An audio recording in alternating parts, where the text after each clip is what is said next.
So, I am going to start on the Obama speech. If you don't know, President Obama. Daniel, appreciate you, man. You're always coming through. Yeah, $2. He Thank you, comes Daniel. through like almost every super chat. Yeah. You know what I mean? Appreciate you, boy. We recognize you. We love you for it. So, if you don't know, former President Obama spoke at the University of Illinois. It was basically a kickoff. He's going to do a lot of events around the country to try and help elect more Democrats and hopefully, according to Obama and the Democratic Party, retake the House, retake the Senate. So this was his kickoff speech for his midterm campaigns, midterm election campaigning. I will put two disclaimers out before I get to what I thought of his speech. Number one. Maybe we can just go live on this also. We'll just be live. I'll do it when I'm done talking. Number one, I totally agreed with Obama as far as that these are not normal times. President Trump is not a normal president. I agree with Obama in terms of the threats that he outlined that President Trump wages against everyday Americans, working people, things like that. I agree with the former president as far as President Trump has allowed the normalization and has essentially given not just full-blown racists, but people with subconscious racism that don't consider themselves racist, but have racial sentiment. To be able to freely express it. Right, which I think even good people have racial sentiments and don't even realize. I'm sure without even knowing it, sometimes do. Absolutely. So I think that I completely agree with him on President Trump's otherization and capitalizing on the politics of fear. I don't have to agree with Obama and what he did as president. I don't have to agree with Obama and his policies, but I call a spade, and he is definitely correct that President Trump has normalized and made it okay to just be openly racist, to assign blame to Mexicans, Muslims, and other groups. It's not much talked about, but President Trump has really increased the all-out assault on indigenous people. They are trying to privatize native reservations in America and a lot of other bad stuff. So in that regard, I thought Obama spoke quite eloquently, and he was accurate. Number two, I will also put as a disclaimer, because I'm already getting attacked on Twitter for some of my tweets while Obama was speaking. I would like to see the Republican Party out of power. I would like to see President Trump lose re-election. So when I'm critical of Obama or I'm critical of the Democratic Party, the two aren't mutually exclusive. That's not an endorsement. It's not an endorsement of President Trump. It's not criticizing the Democratic Party. Right. It's not an endorsement of Trump, and it's not a saying like, I would love to see the Republican Party lose power. I would love to see Trump not be reelected. What I think I speak out against, I think others like Jimmy Dore, Kyle Kulinski, the Humanist Report, Jamarl Thomas, Lee Camp, and others, we feel, and I feel, that you cannot defeat extreme conservatism. You cannot defeat extreme fascism with a lighter version of the Republican Party. You cannot defeat that with a more inclusive version of the Republican Party, which frankly the Democratic Party has become over the last 20 years. The Democratic Party is not overtly racist, but many of its policies have had economically oppressive effects on black people and brown people. So this idea of like, Jordan, stop attacking Obama, stop. I already saw it on Twitter where I pointed out Obama basically endorsed Medicare for all during that speech. Yeah. He all of a sudden said, the Democratic Party coming out with new ideas that are good, like Medicare for all. So I pointed out, it's not like you were president for 8 years and couldn't have pushed that. It's not like you were president for 2 years with both houses of Congress and could have pushed that. So Tara May, thank you for the $2. Seeing Obama just makes mad at this point. Tara May was there the other day that you said. Yeah, reminds me of tiramisu. So thanks for the $2, Tara May.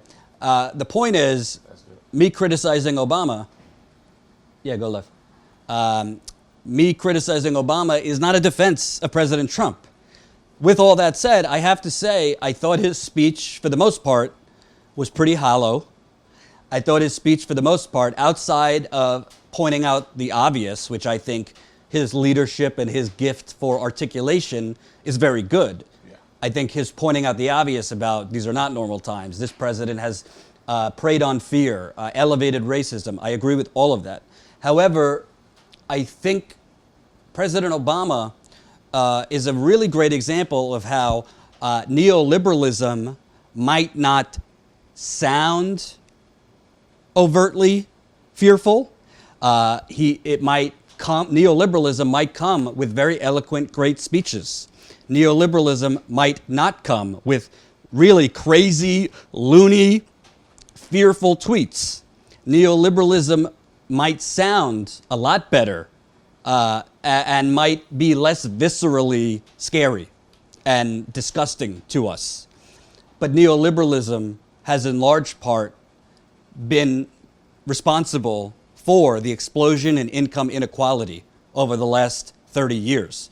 Neoliberalism has been responsible for the 3 different justice systems we have in this country. One for rich and wealthy people, one for middle class to working poor white people, and then the third for black people and indigenous people. Thank you for the $2. Zachary Kirkpatrick said, Truman proposed health care for all in 1945. Yes. So I think Obama, most of the stuff he said was just essentially boiled down. Trump is a maniac, without saying it. He obviously didn't use these terms. Trump is a maniac. Trump is awful. Trump is creating a new Gilded Age. And Trump is breaking down civil institutions in America, civic institutions in America, and other things. As a result, vote corporate Democrats. That's really what I got out of it.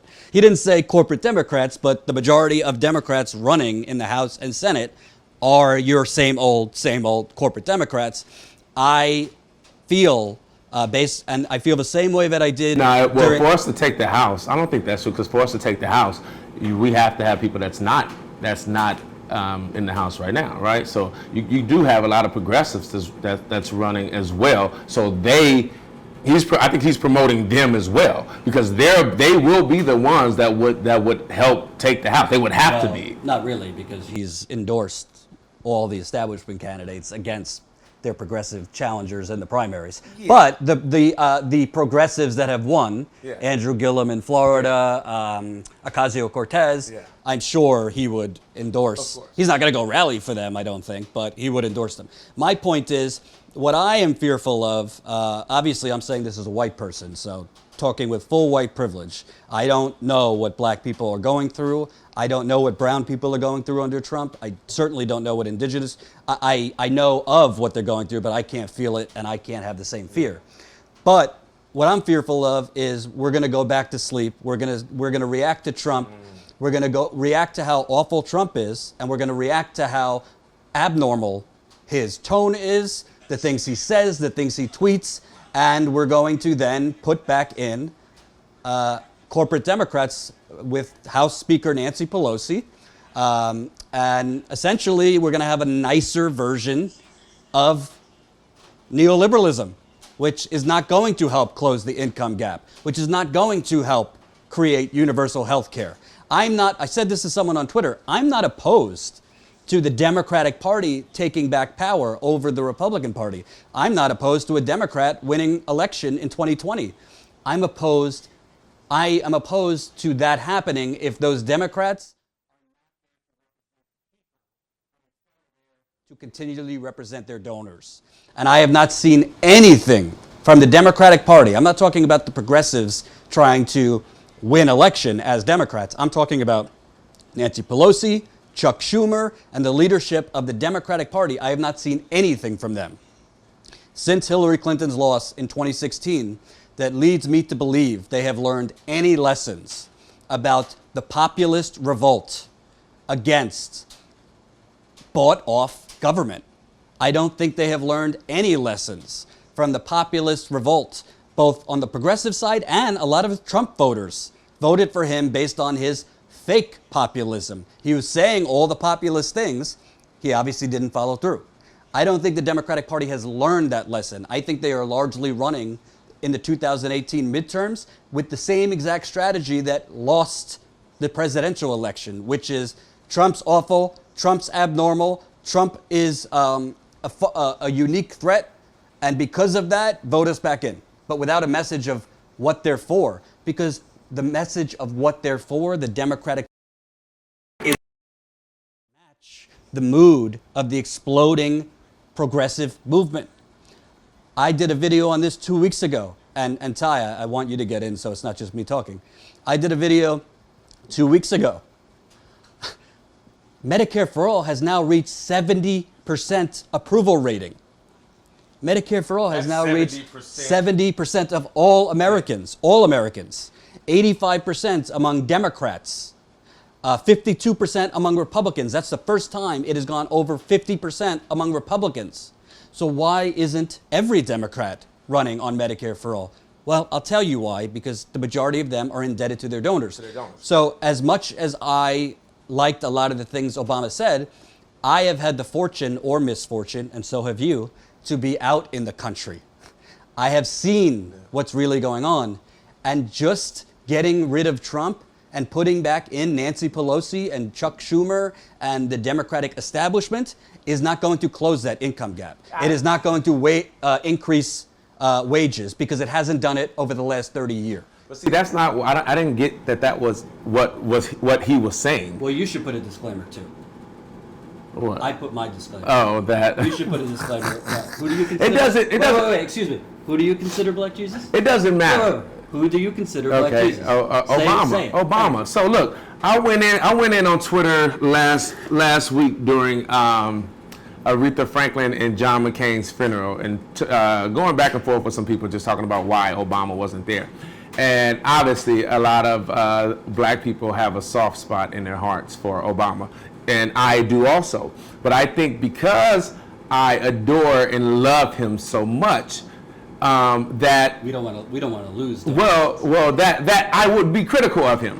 You know, any of my friends that are my true friends that I truly love, if they're out of pocket and they do something wrong, only a friend that cares would then put them to the fire and let them know what they're doing wrong. I wouldn't be a friend, a true friend, if when you did something wrong, I didn't address it and I just let it ride and I act like nothing's going on because you're my friend. It's because I love and respect him that I can criticize him, because I want him to do better. You know what I'm saying? And so I can then push him to do things better. So regardless of how I feel about him, I love you. But if you out of pocket and there's things and we've talked about it, I'm gonna let you know. I'm not gonna just be like, what?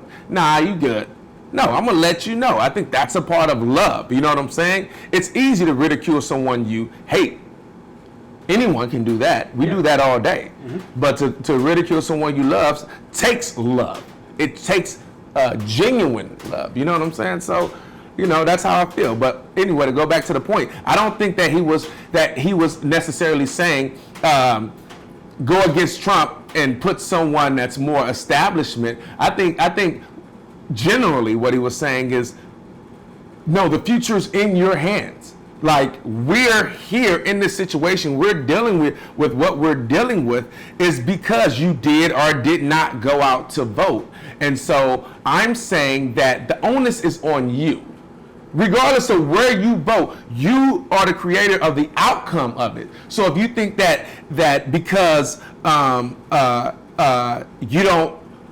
you didn't get the person you wanted in the general, that you shouldn't go and vote, that's wrong. But that goes back to, this is why now we pay attention to primaries. This is why now we pay attention to midterm primaries and generals, because all those things matter. We wait to the general and then we have to pick between one of the two evils. Then it's like, okay, I'm picking someone that I don't want anyway. But if you get in on the primaries, now we can have someone that's on the ticket that we actually support, that we actually care about. And I think that was more of what he was trying to say, is that in addition to a lot, he said a lot, but as far as a call to action for American citizens, people that's not in office and things like that, is that you know, you're the writer of your existence today, and you can't tap out because you didn't